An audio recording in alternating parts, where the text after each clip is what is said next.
Our hearts have been broken.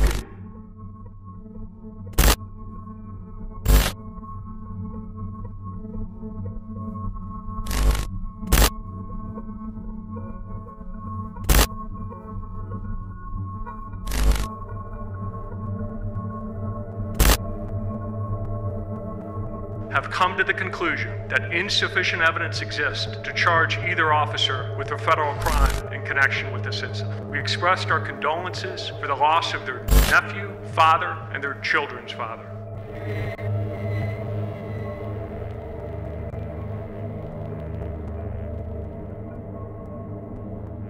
15-year-old Jordan Edwards wasn't at his high school football team's first spring practice yesterday. Instead, the parents of the straight-A student from the Dallas suburbs are planning a funeral for their son, the latest innocent black child to fall victim to police violence in America. If you felt a heartbreaking sense of deja vu over hearing about Jordan's death at the hands of police, you're not alone. Yet the one man who, with all the power of the presidency at his disposal, could do more than anyone else to address this kind of injustice, responded to this 15-year-old's tragic killing with silence. But before we talk about how unsurprising that is, maybe if the officer was Muslim it would have made the cut of what Trump deems important, let's talk about Jordan Edwards and exactly what happened on the night of April 29th. That Saturday night, Jordan, his two brothers and another friend were leaving a party in Balch Springs, Texas, when police arrived responding to a noise complaint. One of those officers was Roy Oliver, who subsequently used a rifle to fire multiple rounds into the boys' departing vehicle. Jordan was struck in the head and killed, right there in the car with his siblings watching. Oliver and the officers then left Jordan unattended while they arrested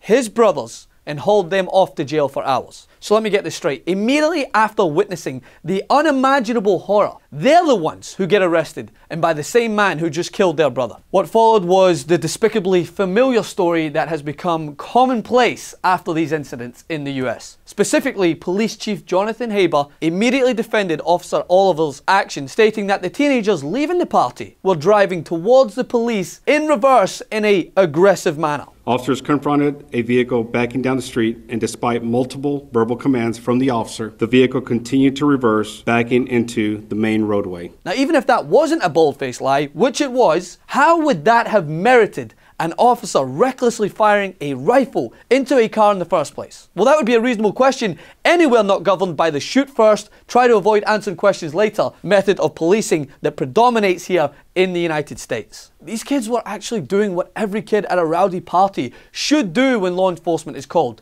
leaving. But yet again, when black people follow best practices, they are still at risk of being killed by a poorly trained, irrational, trigger-happy law enforcement officer. The details of this incident are so horrific, but far from isolated. As a matter of fact, in the same week that Jordan Edwards was killed, the Justice Department, led by former Klan-adjacent Attorney General Jeff Sessions, declined to bring federal civil rights charges against the officers who killed a defenseless Alton Sterling in Baton Rouge, Louisiana. So the officers who killed Alton Sterling are free to return to their lives unscathed, while Alton Sterling's family have to pick up the pieces without receiving even a hint of justice over their loved one's pointless killing, which is now, by the way, officially considered acceptable police practice. It hurt so bad. Jordan was the 333rd and youngest person shot and killed by US police officers so far in 2017. With the year just 1/3 over, that means we're on nearly identical pace as last year and 2015. The US has already piled up more dead bodies at the hands of police than most Western countries combined would register in a decade. The past 2 weeks have showcased more and more public displays of racial prejudice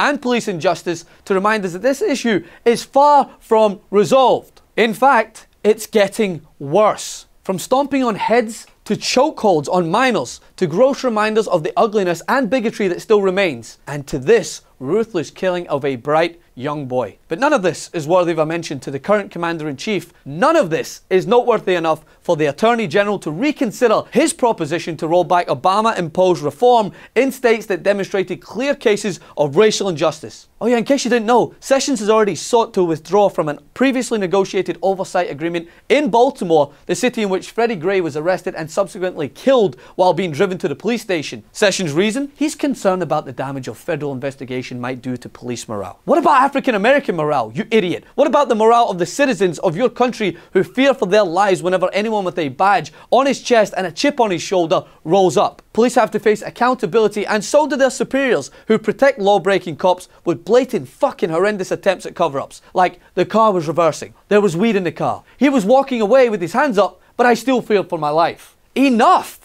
You tell black citizens to obey, they obey and are still killed. You tell them to be patient, they are patient but see no justice. You tell them to protest peacefully but are still ignored and demonized. When does it end?